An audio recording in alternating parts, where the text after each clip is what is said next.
Hi. I'm so bad at filming intros. Okay.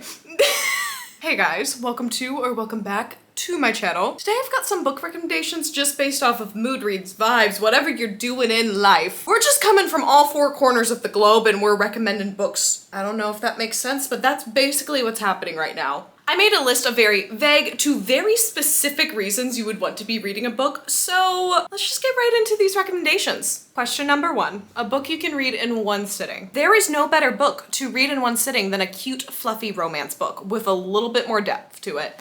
And that book for you would be Beach Read. I just would love to curl up and read an entire Emily Henry book in one day. Normally I just don't have the time, but when I do, I will be picking up one of her books and binging it. This book is just so sweet and quintessential Emily Henry style. Perfect little romance. You're following our main character January as she's moving into her dad's lake house on Lake Michigan. Cute little Michigan towns are just the best setting for books and you can't convince me otherwise at this point. But she moves into this house, she finds out her college rival is actually her neighbor, so they end up making a bet that they will write each other's different genres in books. And you know, slowly start to build a little spark, and it's just really sweet. This is in no ways an enemies to lovers, but it is a very sweet romance. This world just drags you in and won't let you go until you finish it. Number 2 is a book to follow a book that was so good it put you into a slump. Picking this book, I wanted something fast-paced, intense, good romance, pretty easily dialogue to follow, and a simple-ish world that you could just dive into. Powerless is the book to you. You will get attached to these characters so fast. It is so fun. It's just not that serious. So it's just really easy to dive into when you need a fast-paced read after you finish that book that is just like consumed your whole life. I can't make any promises that this book also won't consume your whole life because it is really, really good and I rated it 5 stars and I love this book. But in Powerless, if you don't know already, you're following our main character Peyton in here and Kai. It's a dual POV book and a romantasy. I mean, you can't really go wrong with that. Male POVs and romantasies are just top tier. Following Peyton, and she's this ordinary in this land of people who all have powers, and ordinaries are actually not supposed to be there at all. And that's where Kai comes in because he is the king's enforcer, and he's normally assigned to kill the ordinaries when they are found out. But ends up in these elite trials basically because she's had to blend in for so long. They think she is an elite. She's not, but she's in these trials anyways, and she has to fake it till she makes it through this whole thing. There's ballroom scenes. There's a very specific section in here that reads a lot like The Hunger Games, which is so much fun. It's just got all the best dystopian and fantasy tropes shoved into one book, and I don't think you can go wrong with that. I'm sorry if I get sweaty in this video, y'all. It is hot in this room. The sun is coming right in. It is Texas summer, what can I say? Book number 3 is a book you should be reading on a rainy day. Now, don't get me wrong, any book is great to read on a rainy day.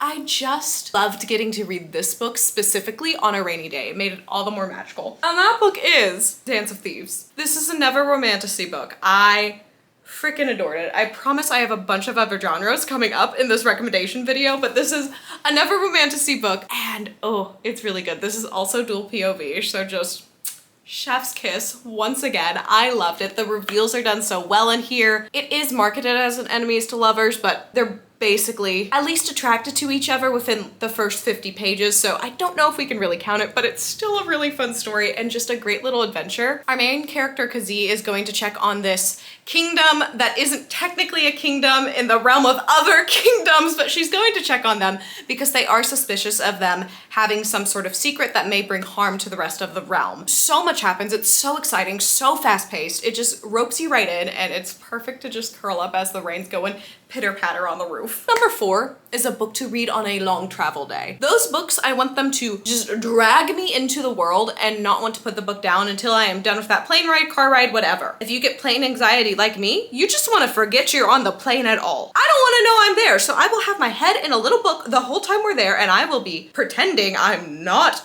thousands of feet into the sky because terrifying. A book that can do that for you is, in my opinion, a perfect little mystery. You can't go wrong.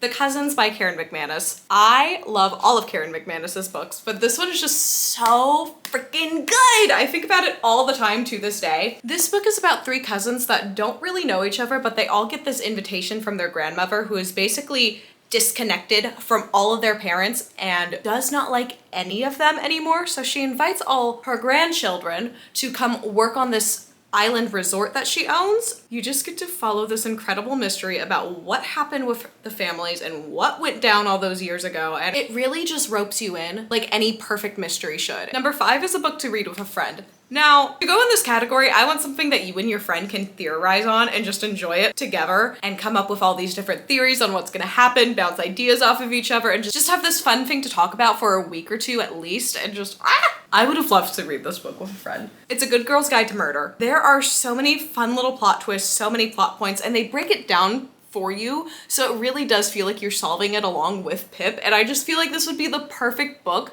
to try to solve along with a close friend or some of your book club members. Like, this would just be so much fun, and you can't convince me otherwise. In this book, you're following Pip as she's reinvestigating this murder for her senior project that has been solved for 5+ years, but it's never added up to her, so she wants to reopen this case by herself and see if she can find out what actually happened. And let me just tell you, this book is a wild ride. Book number 6 is a book to listen to on audiobook. There are just some narrators that make the book even better, and one of those narrators is for Hail Mary. It's so good. I don't have much more to say, but this is an amazing book. You're following Ryland Grace as he is on a mission to save the world, but when we start this book, he just wakes up in a spaceship and doesn't really know what's going on and has to figure it out from there, and you get to kind of unlock his past with him. So good. Also, the humor in that book, 10 out of 10.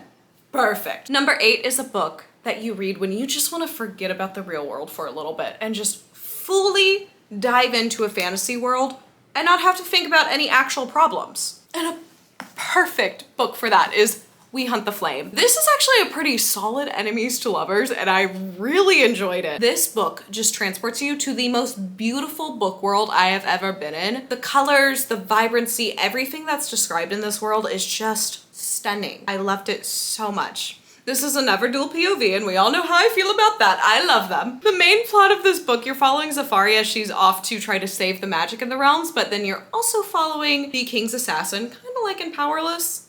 There's a lot of assassins in fantasy books, especially for the main love interest. Don't know what that's about, but okay. But you're also following this assassin that is sent to kill Zafari. I bet you can guess where it goes from there. One of the best parts of this book is the found family that happens in this. It's one of the sweetest. This is a perfect little duology that wraps up so well. I skipped a number somewhere. This would actually be book number 8. I skipped 6. That's what happened. The book that would actually be number 8 would be, this is where we start getting very specific.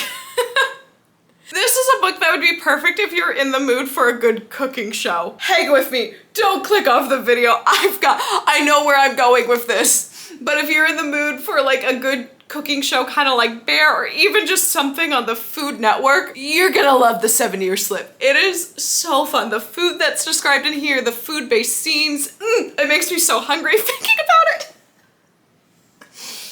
This is such a cute contemporary romance that also has a time travel element in it.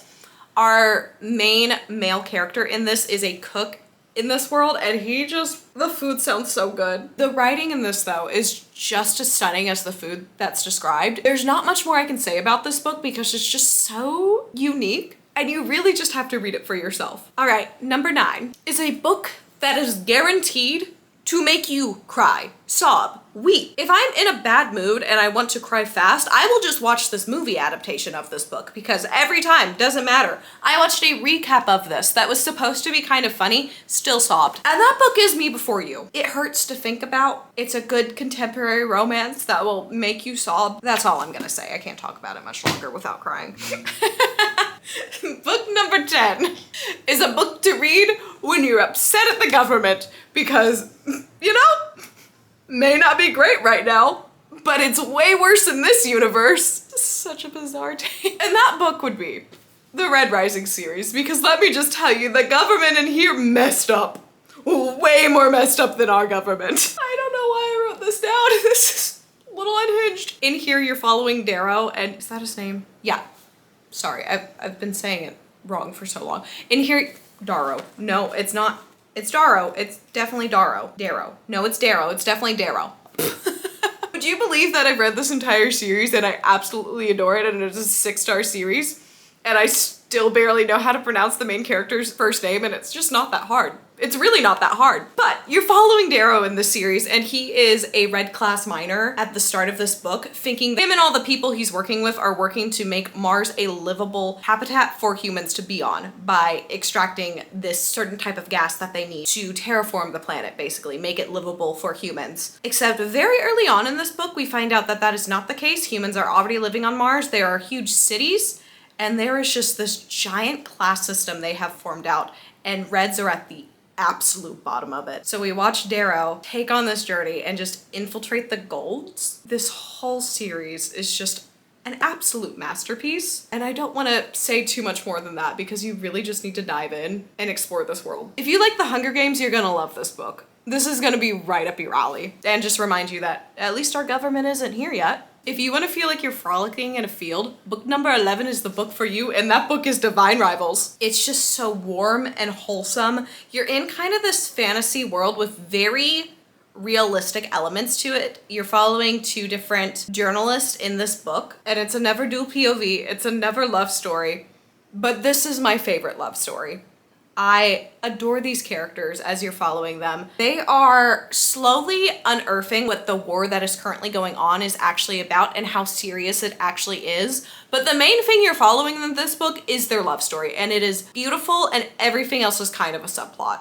But it is a fascinating subplot, and I love it. Lastly, book number 12 is a book you can read when your favorite reality TV show just ended and you need the daily drama of normal people. And that book is 9 Perfect Strangers. Guess how many strangers you're following? You're following 9 of them in this book, and it is fascinating. All these people from very different walks of life go to this wellness retreat where they have none of their cell phones, no access to the outside world of anything like that. It's a great literary fiction kind of mystery book at the same time, and all the characters are fascinating. You end up caring so much for all of them, even at the start when you think they are so annoying, which I feel like is just the basis of reality TV. Anywho, I will have all these questions in the description below if you want to answer them. I would love to hear your opinions on these. And hopefully you found a couple new books that you would love to read because I'm always down to talk about some of my favorites. But with all that being said, if you did like this video, please like, comment, subscribe, all the fun YouTube things that you know what to do, know how to do, I don't know. You know something. All those fun YouTube things, and I will see y'all in the next video. Bye, y'all.